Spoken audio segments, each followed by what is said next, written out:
The 5 most fascinating accidental inventions. Most inventors strive for weeks, months, or years to perfect their products. Thomas Edison tried thousands of different light bulb filaments before arriving at the ideal mixture of tungsten. But sometimes, brilliance strikes by accident.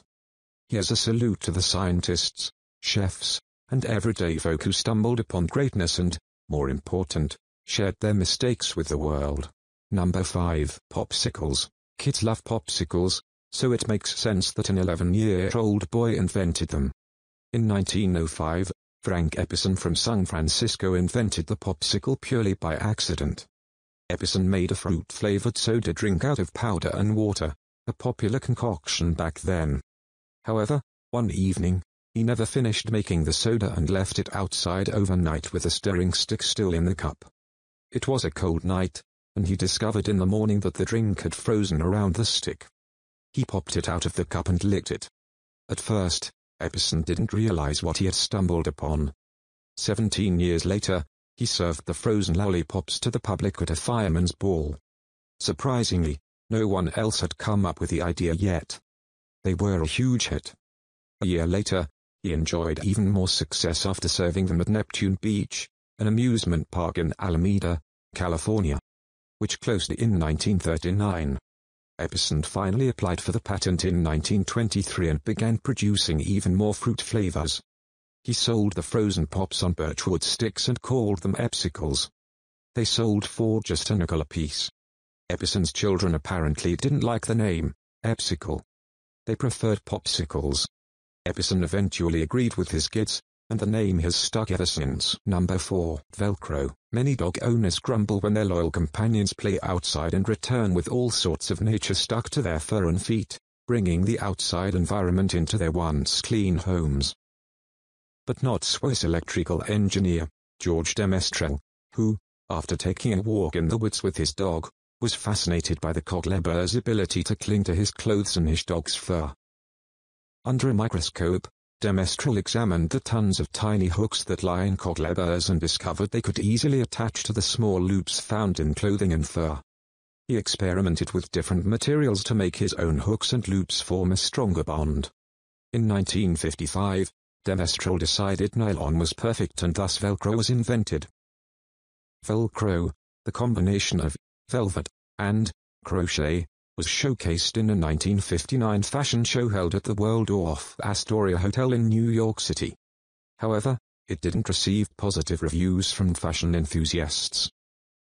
Velcro wasn't widely used until NASA made it popular in the early 1960 seconds. Apollo astronauts used it to secure items that they didn't want escaping in the zero-gravity environment. Hospitals and athletic companies eventually used Velcro after realizing the practicality of the material. In 1968, Puma was the first to use Velcro on shoes. Adidas, Reebok, and others followed suit. Number 3. Cornflakes. Cornflakes were created, by accident, of course, during a search for good, wholesome vegetarian food. William Kellogg and his brother, John Kellogg, are the masterminds behind one of the world's most popular cold cereals. In 1894, John was the chief medical officer of Battle Creek Sanitarium in Michigan, which was run based on Seventh-day Adventist health principles of a vegetarian diet. Will worked at the sanitarium as a bookkeeper and manager, but under the guidance of his brother, he became very interested in health and nutrition. He eventually helped John search for new, wholesome diets for patients. The two brothers were in search of an easily digestible bread substitute, which led them to boiling wheat to make dough. But it never turned into dough. They let the wheat boil for far too long. When Will rolled out the wheat, it separated into large, flat flakes.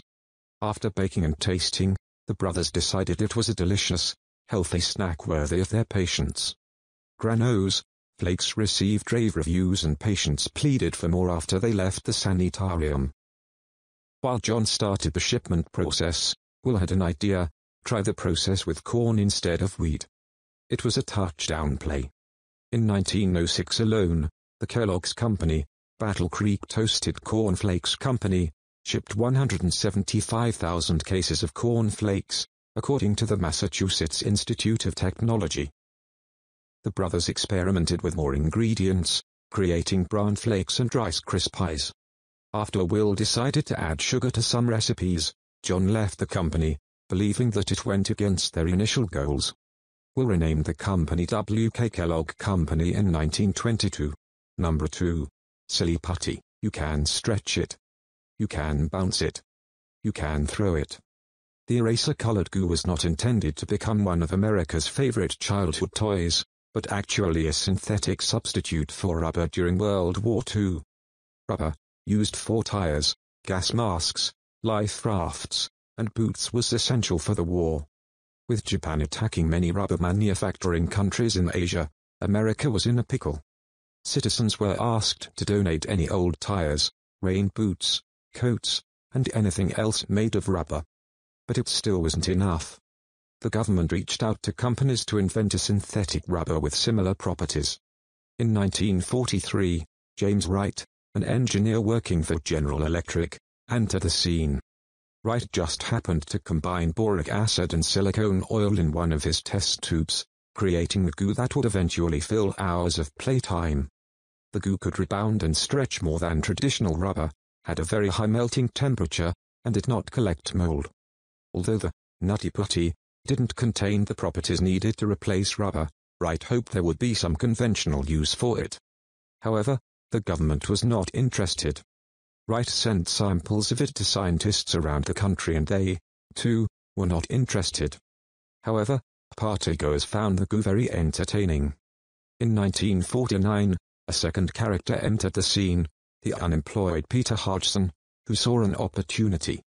He borrowed $147 to buy the rights from GE and began producing the goo, which he renamed Silly Putty.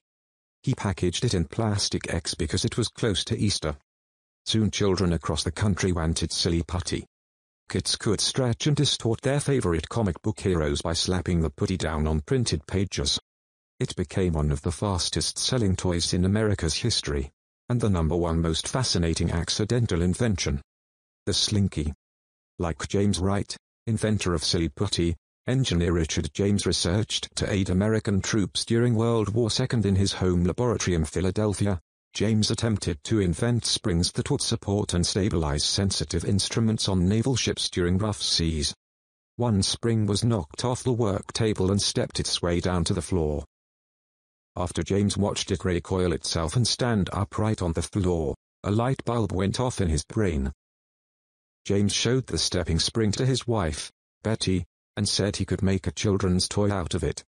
Because the Navy was unresponsive to the springs, James spent the next couple of years perfecting his toy idea. Betty came up with the name, Slinky, and the couple first demonstrated its toy at Jim Bell's department store in 1945. In just 90 minutes, they sold 400 Slinkies. Within 50 years, James Industries sold more than 250 million Slinkies worldwide, and the slinking toy is still finding its way into American pop culture. The Slinky jingle is the longest-running song in advertisement history. It first aired in 1962. What walks downstairs, alone or in pairs, and makes a slinky tea sound? A spring, a marvelous thing. Everyone knows it's Slinky. It's Slinky, it's Slinky. It's fun for a girl or boy. You like these 5 and agree, hit the like button and subscribe. If you think there are better, still hit the like button and subscribe. But list your top 5 in the comments below. As always, thank you for your continued support.